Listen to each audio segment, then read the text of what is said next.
NIO stock is down a modest 0.58%. This is Tuesday, the 23rd of September 2025. The stock is trending because of, it was trending a few hours ago because of delivery numbers, but we'll get to that later on. Okay, if you like, Monday, the 22nd, it printed an intraday high of 7.9, but it says here Sunday, maybe, yeah, post market session of Monday, on Sunday, the 29th, yes.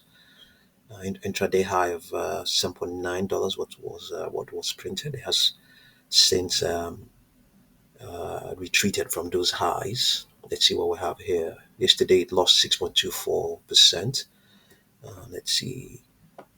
Price pressure momentum is indicating that the contraction will continue. The contraction of the, if you like, I would say maybe the expansion that began. Okay, let's just say on Thursday from August, yeah, middle of August. That expansion is expected to remain in place up till Thursday, the 30th of October. Projections. What do we have?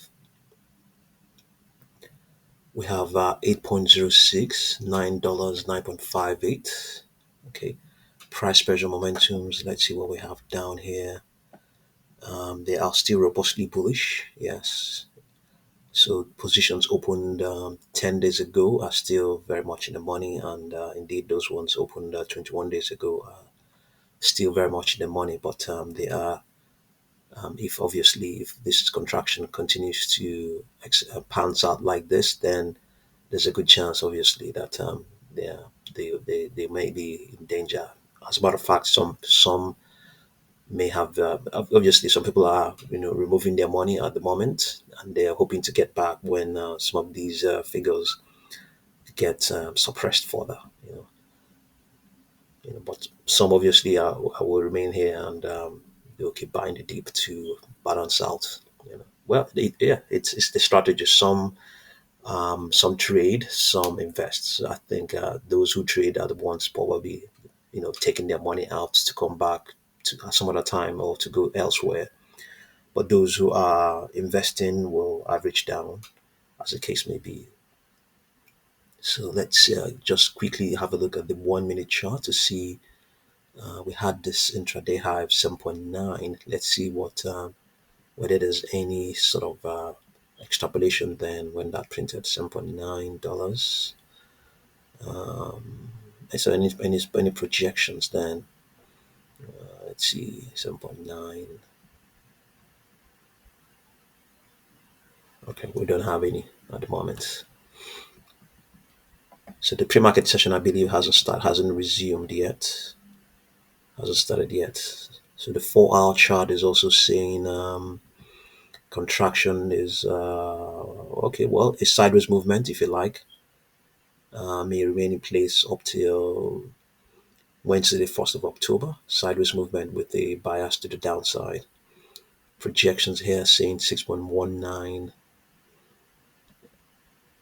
as far back as Monday, the 8th of September. Projections went as high as 8.81. So we have already seen even higher projections on the daily chart. Price pressure momentum is here. Should be, yeah, okay. For some reason, we have, okay, yeah, okay, yes. The 4 hour chart is always active and also magnifies what we have on the daily chart. Is always active, so it's consumes data every all the time. After every 4 hours, it changes. So it is now severely bearish. So by some measures, some may be considering opening up positions by this, going by what we have here. They may begin to consider doing so. We can have a look at the market grid and see what it's going to tell us.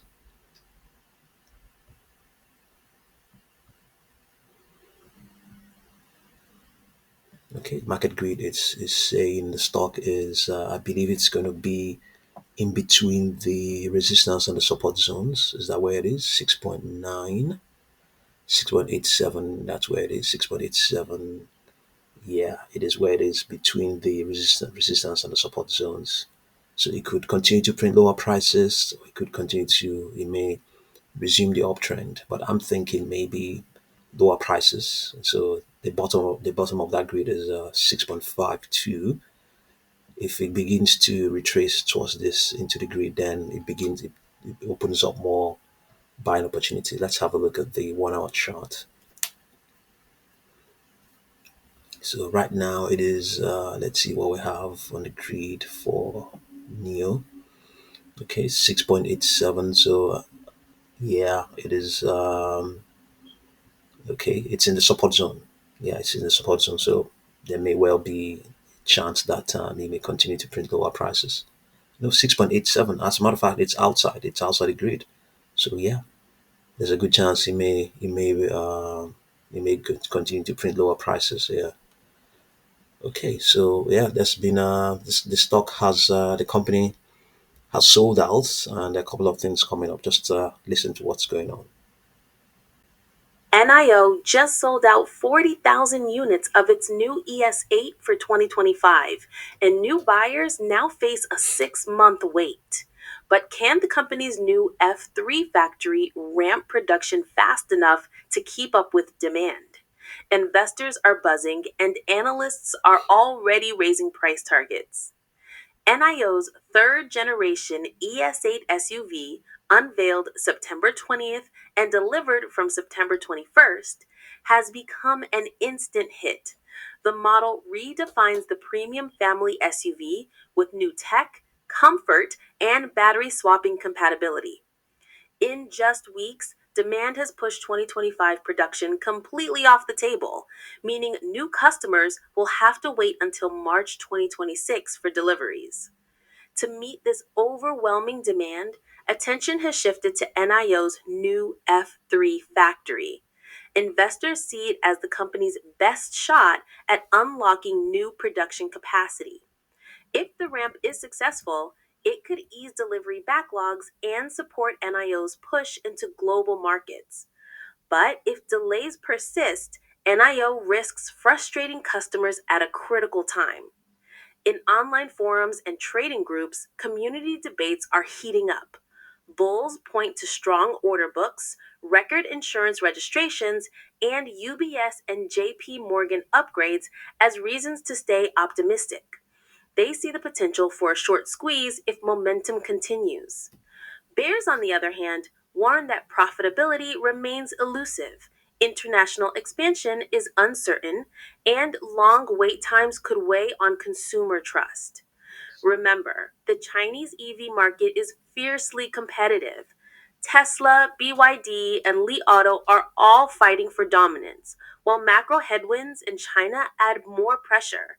For NIO, the ES8 and the new factory represent both opportunity and risk.